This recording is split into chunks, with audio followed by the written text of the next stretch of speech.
Hello, my name is Katie and I am a musician, tutor and a self-employed PR and social media consultant.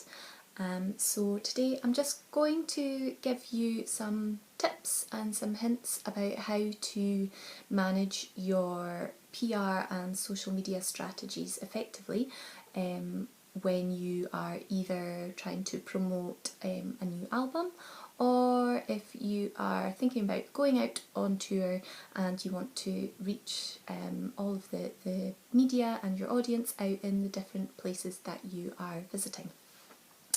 So when you're thinking about how to tell your story, there's lots of different things that you need to consider when doing your PR, marketing, social media, and it's difficult not to get overwhelmed because there's lots to think about. But if you've got a solid plan in place, then you're going to be fine.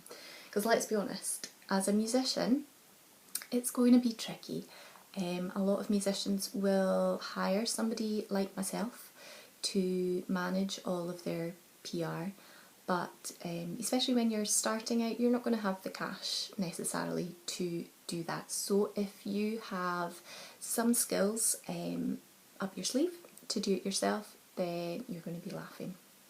So you've got to think about promoting your new songs, networking for new gigs, trying to reach new audiences, and all of that can be done with your PR and social media. So how do we do that? Well, I'm going to talk a little bit about two different types of your PR strategy. I'm going to talk a little bit about your owned media, which is things like your social media and any content that you produce. And we're also going to talk a little bit about earned media, which is your PR, so all of your press activity basically. So what is public relations? It's all about building awareness and reputation.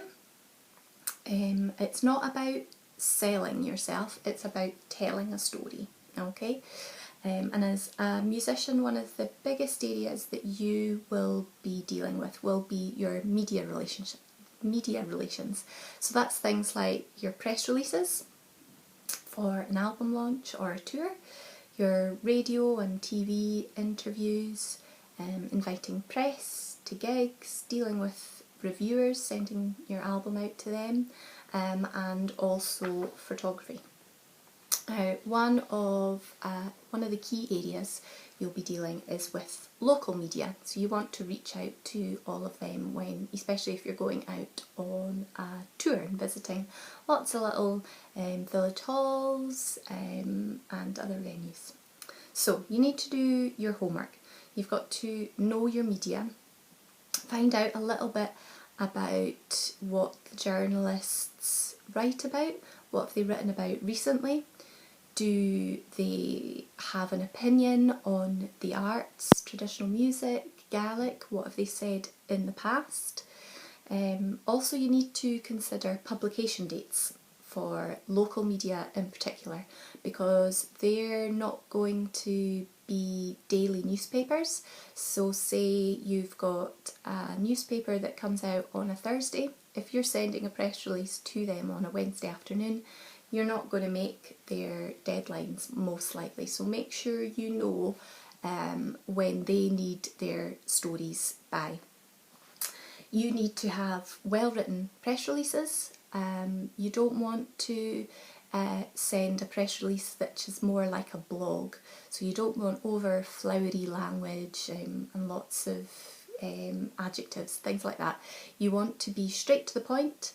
Have your who, what, why, when, how, all of the information that they will need, so dates, websites, who's involved, where you're going, if it's an album, all the album details. So just make sure you get all the information in there. Have a strong headline, because journalists get hundreds of press releases every day, so you want to make sure that in your email subject that you get straight to the point. And also make sure that you embed your press release into the body of the email. Don't send it as an attachment, because journalists, because they've got so much coming into their inbox, unless the information is right there in front of them, they quite often will just delete an email. So don't make them have that extra click of opening an attachment, just put it all into the body of the email.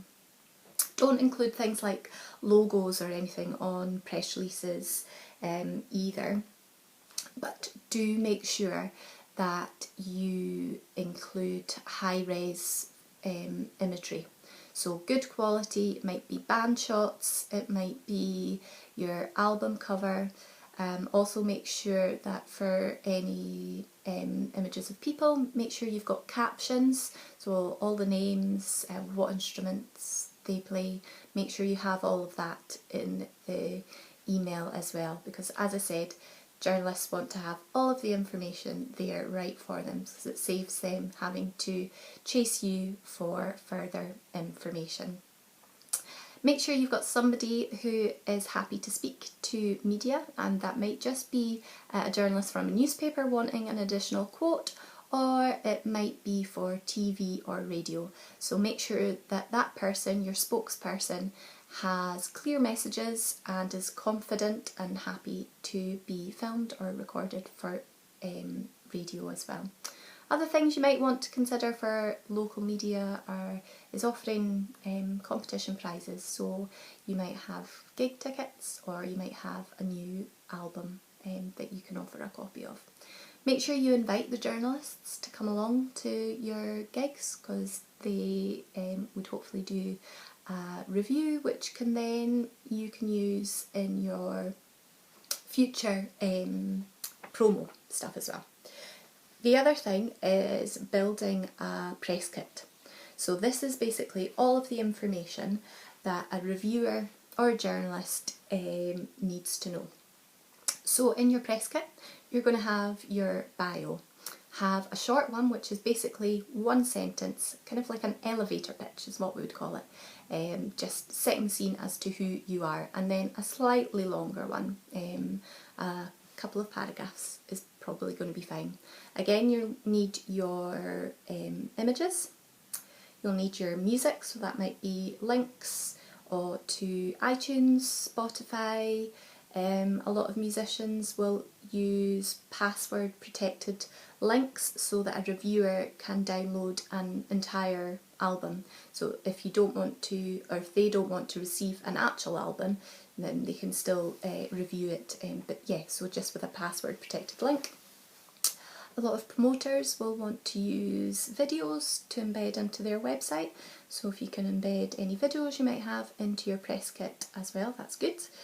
You also want to have any reviews or articles that have been written about you.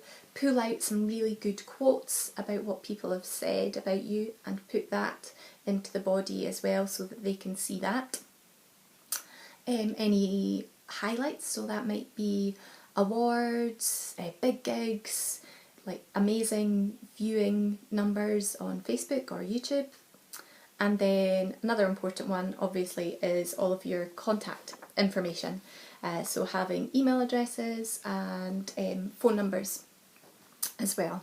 So that should all be in your electronic press kit.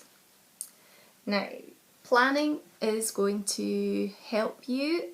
If you've got a good plan in place, then you can't really go wrong.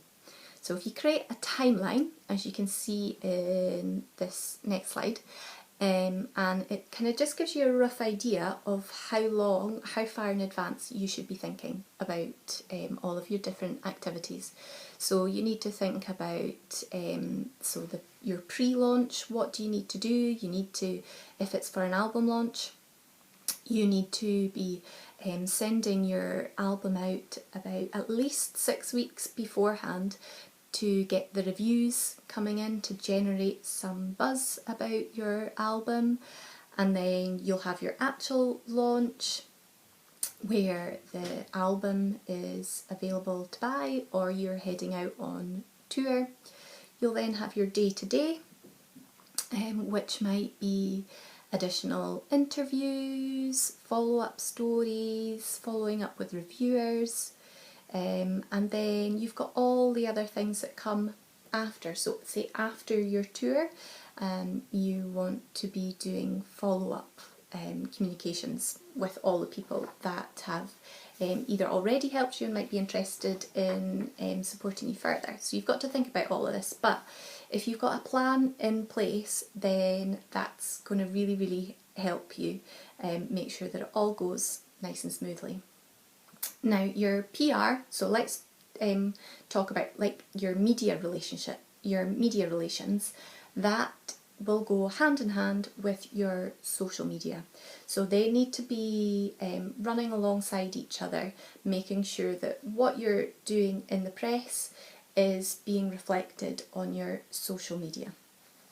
Now there is lots of different ways to really help promote your music on social media, and I'm just going to give you a few tips and resources that you can use to really make the most of it, because using social media for your band and from a business point of view is very, very different to your personal Instagram or Facebook page, and it needs to be treated as the business side of your work. So some tips. You again need to be prepared and planned. So when you're planning your media relations, make sure that you have considered your social media. So that might be posts going out at the same time as you are talking to reviewers, so that when reviewers and journalists go onto your social media, that there is some information on there that you've already given them, but also maybe some new content. It might be videos, and that the journalists might want to then pull those videos and put them on their websites, things like that. The great thing with social media is that you can obviously be as creative as you like. You know, you can have fun with it. People love inspiring and fun content that they want to share with their friends, and that is what you want to do. You want people to share your content. So obviously video content is one of the most popular forms of content across all social media platforms. And they don't need to be fancy, high-end, big budget videos. You can make a video in your bedroom. So the other thing, be consistent. You've got to make sure that you're not chopping and changing with the number of times you're posting, your tone of voice. Okay, so social media is more informal, so you want to convey your personality as an individual, or if you're in a band, the band's personality as well. So make sure you kind of practice that and have a good idea in your head of how you're going to do that.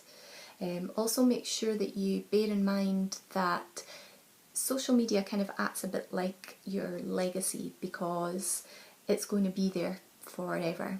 So make sure that what you're posting on social media, you would still be happy for it to be there next week, next month, next year. Okay, so even if you delete it, it's possible that it is actually going to still be out there. Don't feel you have to be on all platforms. It's much better to have quality over quantity. So if you're more comfortable just on Facebook and Instagram, don't worry, you do not have to be across every single other platform. Just focus your efforts on the ones that you feel comfortable with, and do that really well and watch them grow. And then at a later stage you might feel that, okay, we want to go to Twitter or do more with Snapchat or TikTok. So don't feel pressured into having to be everywhere. You need to be friendly, so engage and connect with your audience on social media. People like to get to know musicians, and people are generally nosy, so they want to find out the kind of behind the scenes information. So ask questions, share interesting photos and videos, create polls, ask for feedback, make sure that you reply to messages or like comments, things like that. Also, you can use what we call user-generated content. So that's basically all the content that your audience posts for you. So that might be videos that they've taken at gigs, or pictures or reviews that they've left. So that's all great as well. You can share that on your pages too. If you're out on the road, make sure you use a scheduling tool, because you don't have to be sitting on your phone or on your laptop all the time. If you schedule your posts in advance, that takes a little bit of pressure off, but just remember to check them regularly and that they haven't gone out of date and that something incorrect is now being posted. So remember just to check that. Use the insights tools on the likes of Facebook, Instagram, Twitter, so you can see whether the content that you're posting is actually working. Is it the right time for you to be posting? Are your followers engaging at that time of day or that day? What kind of content do they like most? So use that. And then the last thing is be real, just be yourself. Engage with people on Facebook or Instagram as if you were speaking to them at a gig. So just be yourself, really, and that's always going to help. Another thing is just be careful when you're posting, and don't just post for the sake of posting. Consider when you're creating content, are you just doing it because you feel that you need to get a Facebook post out on that day? Is it adding any real value or insight? So just take into consideration that the whole quality over quantity aspect as well, because you don't want to flood people's timelines and news feeds with content that they're just really not interested in. You want your social media to basically be like a magazine that you would really enjoy reading. So if you were flicking through a magazine, would you be interested in everything that you're seeing? So you want to use images to convey lots of information. Don't have huge long screeds of text in a Facebook post, for instance. See if you can put it all into an image, because an image is going to be way more eye-catching than a whole post. You know, when you see that see more button, how many times do you actually click on the see more unless you're really, really, really interested? So if you've got an image with as much information in it as possible, that's 9 times out of 10 is going to be more effective. So there's just some ideas there about the different types of content that you can use. Video tour diaries might be something that you want to think about. It can be a quick 30-second video every day, every couple of days, every week, with some wee stories or just different shots of things that you've been doing out on the road. Because as I said earlier, people are nosy. They want to know what's going on and what a musician's life on the road might be like. So think about things like that. If you're recording an album, why don't you document the recording process and film various parts of it without giving too much away, but it also kind of reels in your audience, and if you've got little snippets, then they'll think, oh, that when that album comes out, I really, really must get my hands on a copy, because I've really enjoyed watching the videos of the process and I've heard some really great stuff. So let's remember to get an album when it comes out. So that's the kind of thing that you want to do to kind of entice them in and keep them excited about your music. You can do things like blogs as well for your website. Keep your website up to date with all your news and dates, and if you've got dates for the album launch, make sure that they're all there so that everybody can find this information really easily. Make sure you're using use of hashtags, particularly on Instagram and Twitter. See if there's any really popular ones that you can piggyback on, so you can get your music out to a larger audience, because ideally that's what you want to be doing, isn't it? There are lots of different apps for creating really visually attractive content. Canva is a brilliant one. You can use that for making your images for social media, but it's also great for making your posters, for putting up for your tour, leaflets, business cards, everything, and it's free to use and really, really simple. They've got all the templates there for you to use, and it produces high res, high quality marketing materials, so it's definitely an app that you should be using. There's a few more examples of apps there. Splice is a really good one for making wee montages. So I was talking earlier about the tour diaries. Splice is a really good one because you can take lots of different film clips and put them all together. You can add your own music, you can do it all on your phone, so it's easy enough to do when you're out on the road. Lights, camera, action. I mentioned earlier that video is the most popular form of content across all platforms. So there's just some interesting information there about actually how long people engage with videos for, and really if you haven't got the person's attention within the first 5 seconds, they're probably not going to stick around. So you've got to make sure that your video is really snappy and straight to the point. You just ask yourself when you're making something, would I watch this? Would I watch this for more than 5 seconds? Would I watch this for more than 10 seconds? So ask yourself first, and if your answer is no, then that's probably a good indication that nobody else will as well. So just make sure that you're thinking about things like that when you are creating content. So there are also some other things that you can use on social media to help you understand your audience a little bit better.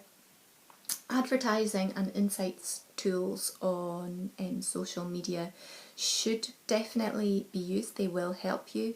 Advertising on social media is very cheap, but really, really effective in reaching a really targeted audience. So you can put up an ad on Facebook for £10 and you can reach, say you've got a tour and you're going to be visiting Ullapool, so you want to just reach an Ullapool audience. So you can zoom in and make sure that your the audience for that ad is within 10 miles of Ullapool, and they also like other music pages on Facebook. So if somebody, say, likes Celtic Connections Facebook page and is from Ullapool, you can target them with a Facebook ad. So it's definitely something worth looking into and playing around with. And as I said, you don't need to have lots of cash set aside for doing social media advertising. It's really easy to do it, and because Instagram is owned by Facebook, your Facebook ads will go out on Instagram too, so you're killing 2 birds with 1 stone there. So these advertising and insight tools, they really do provide little golden nuggets of information that you can use to your benefit to really see whether the activity you're doing is working for you. So your insights, you can look at who it is, age, gender, location, who are your fans, where are they, What do they like? Are you reaching who you need to? Are you reaching the age, the correct age for your content? Do you want to reach out to a younger or older audience? Your insights will tell you this. They'll also tell you when they're on social media, so it highlights the best days and times to post to get the most exposure. So use all of these because they're there to help you. You need to keep a tab on your growth as well, so it just sees where you're getting more followers, and also importantly where followers are dropping off and unliking your page. Why? What's making them do that? So the insights really help to see whether how your social media is performing. Again, I was talking about not getting overwhelmed with your social media. So use social media management tools to help you. Things like Creator Studio for Facebook and Instagram. You can schedule all of your posts out there. You can use things like Sprout Social as well, which is a really good tool, and you get a free trial for it. And it also helps you to clean up your followers, so it gets rid of dead accounts or kind of robot accounts that don't actually have any followers or don't post anything. So it can really help you clear out that, and it also can help you find more key contacts that might be promoters or journalists. So things like Sprout Social will help you to do that. Hootsuite, TweetDeck, all brilliant because you can monitor trends and topics that are popular on social media. So use them. Don't get overwhelmed. Use these tools to help you manage your time effectively, so you can spend your time on the one important thing, which is your music. Okay, so don't feel that music is having to take a back seat to all of your other kind of business activity. That shouldn't be the way at all. So I hope you've found some interesting little bits of information there. I'm happy to answer any questions that you might have, so just drop me an email if you've got any questions. So main things are: do your homework and plan. Remember the quality over quantity, and just keep developing the story that you want to tell about your music, and basically just have fun. So yeah, I hope that's been interesting, and as I say, if you've got any questions, please do get in touch. So good luck. Thank you.